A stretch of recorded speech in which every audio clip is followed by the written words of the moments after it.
Well, yesterday was the February meeting, one of the many meetings, but let's call it the regular monthly meeting, open board meeting of GRF. And the open portion ran about, well, I'm going to give you 2 times here. Catherine's here today.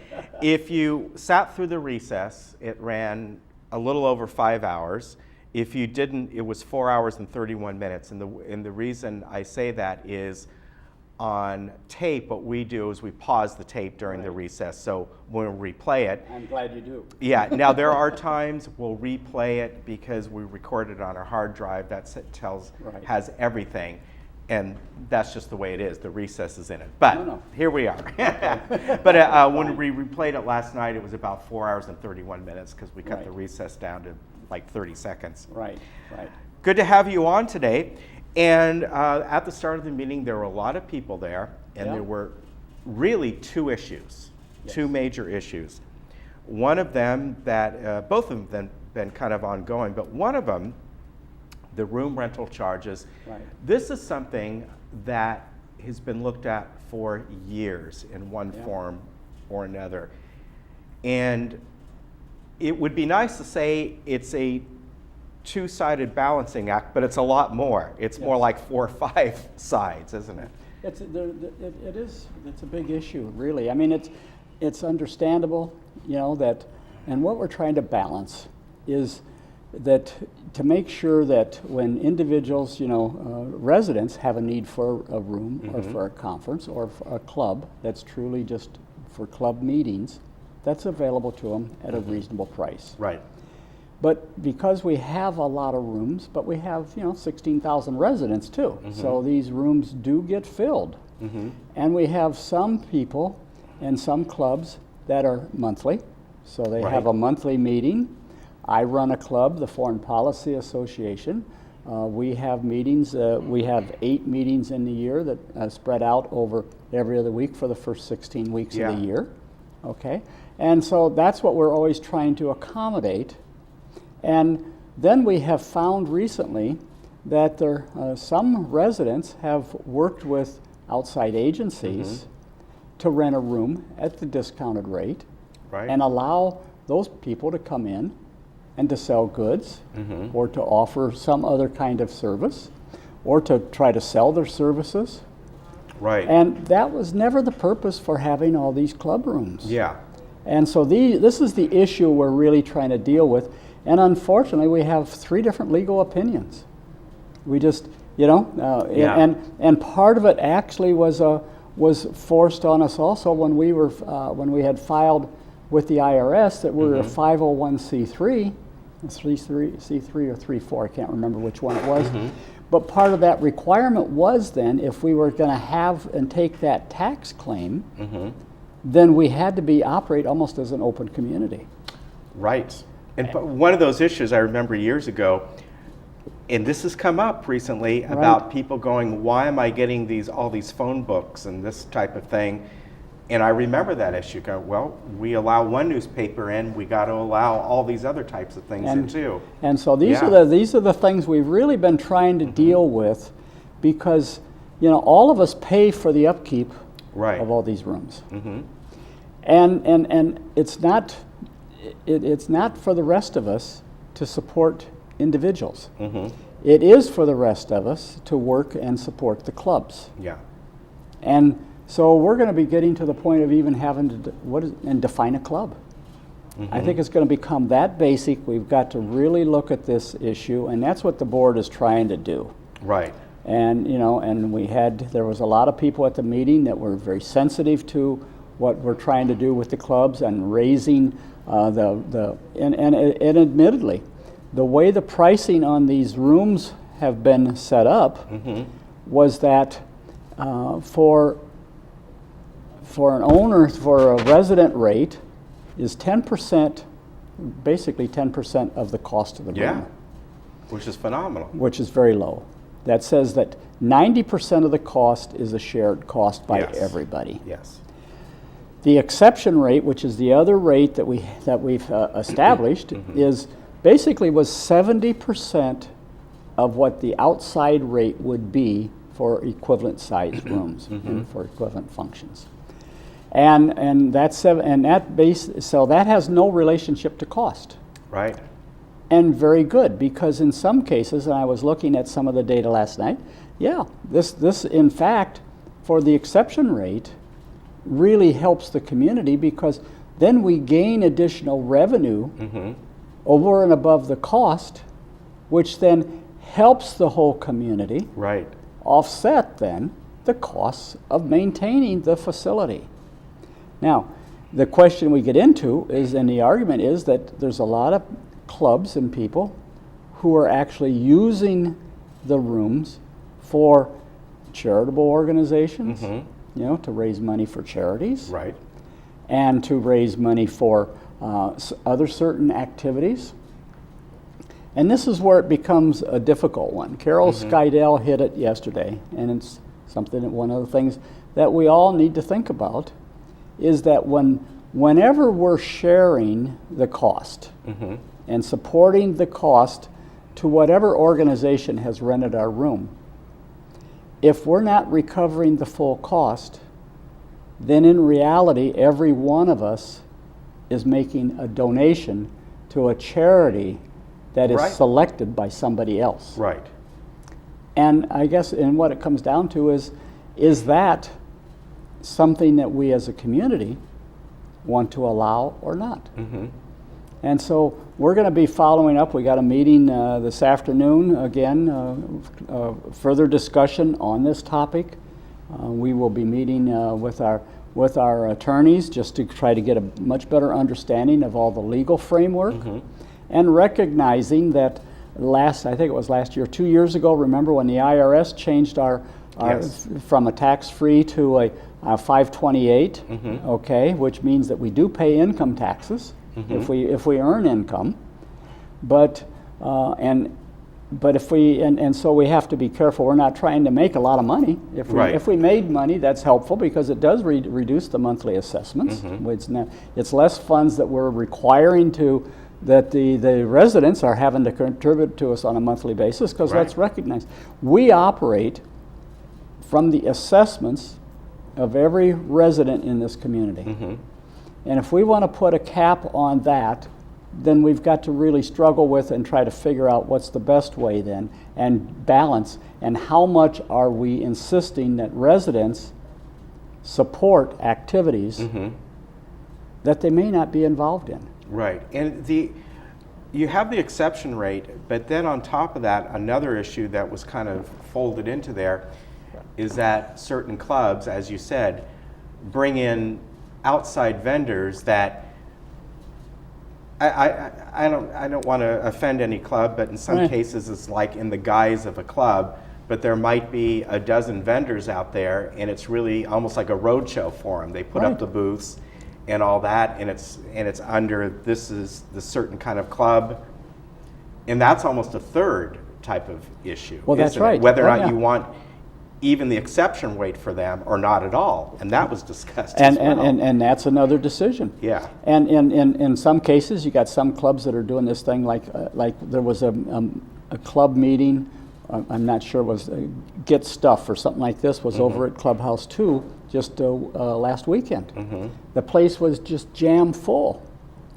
The people who were showing and everything apparently paid so much for a table, to have a table there. And here we're having to let all these people in, which we did through Gate 12, but it got to a point where there was no parking for anybody if they wanted to go play golf or if they wanted to do some activity themselves. Yeah. You know, it was, and it was open to the outside. Now we talked to security, because security had a pile of leaflets there, so anybody that came in, if they hadn't filled out a leaflet and they weren't a resident, they could fill out the leaflet so they could go in. Right. So this is some of the things that we're really having to examine and make sure that we've got a set of rules that are practical, are legal, and fair to everybody. Right. And that's what our ultimate goal is. And so this is not going to be an issue that gets resolved overnight. No. It's on the, we passed the original resolution. It's due to be finalized at the March meeting. But if we haven't resolved and fully got it set, we can always pull it until we finish the dialogue with everybody.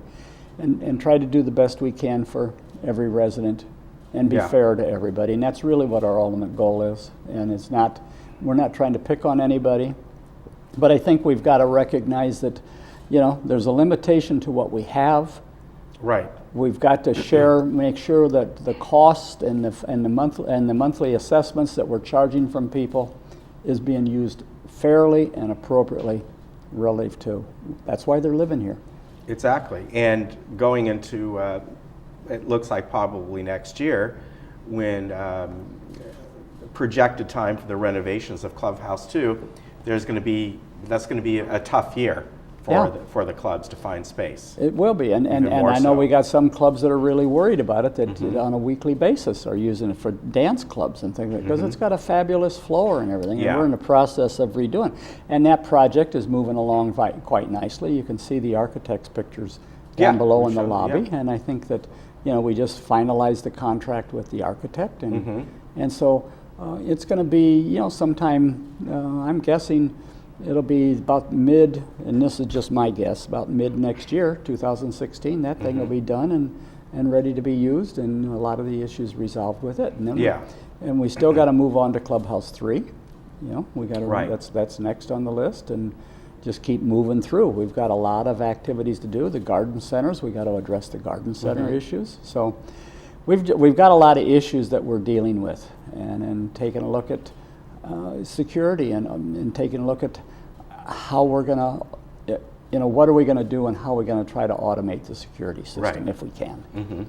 Because we've had a lot of not security issues as much, but we're a closed community, but yet we've got a lot of people that, and we've all talked about it, where people have visitors passes that aren't valid because they go and copy them and things Right. like this. And so we've, it's hard to have a community when you got 14 different gates Yes. to really control effectively. I mean, communities that only have 2 gates, 3 gates at the most, it's a totally different situation. It is. Another situation that was brought up during the members' comments yesterday, and one that's been looked at for quite a while now, is the use of AEDs, which are the emergency defibrillators that Right. are often used at many different kinds of locations and facilities, and they're being looked at for here. Right. And there's a lot of different issues involved. One of the issues, even if you go ahead with them, is, again, just like the gates, there are so many different places and clubs, even in a building like this community building, you need more than one. Oh, yeah. And so that's an issue on top of the issue if you're going to Well, implement and them at all. That's right. And as we didn't finish our closed session until I left here about 6:15 yesterday.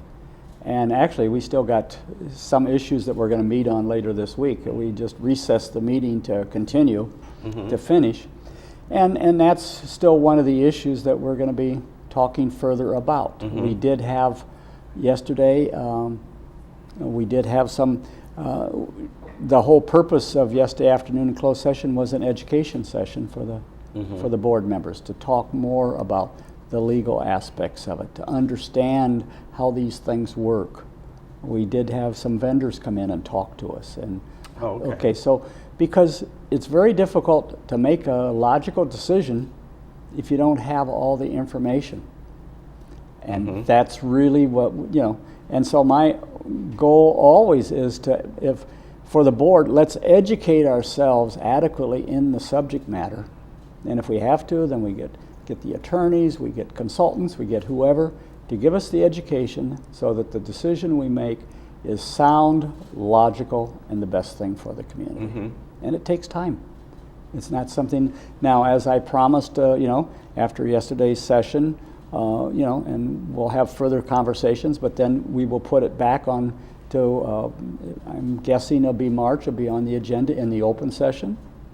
So then we'll talk about it in the open session so people have a full understanding of whatever decision we make, why we made it. So yeah, that'll be an interesting topic. I don't even know if there are, when it comes to AED, certain state standards about where you have Oh, to there- place them, no, or there's no how standard. many you need. Yeah, there isn't It- that, other yeah. than the thing that makes it so difficult, particularly in here in California, if you look at the law, it has a whole bunch of requirements that you have. You got to have medical staff available. You got to have, you got to make sure that these things work. So you got to Right. have some kind of maintenance thing on them. You got to have appropriate training. It goes through a whole list of things that Right. that if you don't meet all those, then whoever has them in their facility is at risk of saying, well, yeah, you had one there, but it wasn't functioning, or it wasn't working, Right. or it wasn't used properly, and then you get sued. Yeah, or why did I have to run 100 yards to get it instead of 50 feet or something? Yeah, so these are the things we're trying to educate ourselves on that, and that was one of the reasons that we, in closed session, I think we spent about an hour and a half just on that subject to educate ourselves. Yeah. See. So it takes an awful lot, that's for sure. One of the another issue that was brought up, and I believe you are going to table this till April, but it is an interesting issue, and it was about having your attorney, meaning GRF's attorney, engage a certified real estate attorney.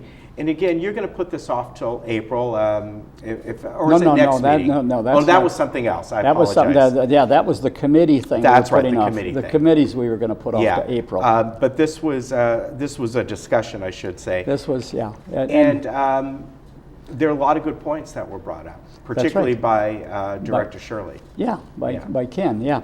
And so what we finally decided was we're still going to go through our corporate attorney, and the corporate attorney can decide, does he feel that's in this circumstance, is it appropriate that we take it out to a real estate attorney or not? I know there's, and I guess where I come down on that is that because we had a tie vote on it. Right. And Yes, so I had to that's right, break. yeah. I had to break 3 ties. So which is rather unusual, but that's actually very good, because it means that we've got a board made up with differing opinions. Right. And we have the opportunity to talk, and that's what does take time. Right. Is really talking through an issue. And so on that one, I just firmly believe that if we're I don't want to have a bunch of outside counsels that we deal with independently. Personally, I'd rather go through one And let them, let them be the coordinator of other outside counsels. To me, that just makes more sense. It'd be the same as if we had in our organization structure had our own internal lawyer that we Exactly. and that person coordinates the activities, which is not uncommon in the corporate world. You may have a corporate attorney, Right. but through that attorney then brings in any kind of specialist that is required for the corporation to make the most logical decision.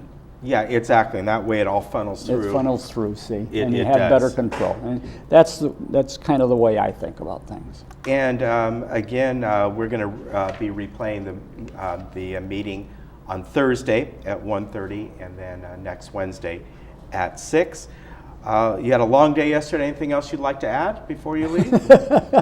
Only that I hope that the community is beginning to get an understanding that as a board, we're really trying to be very logical how we approach things.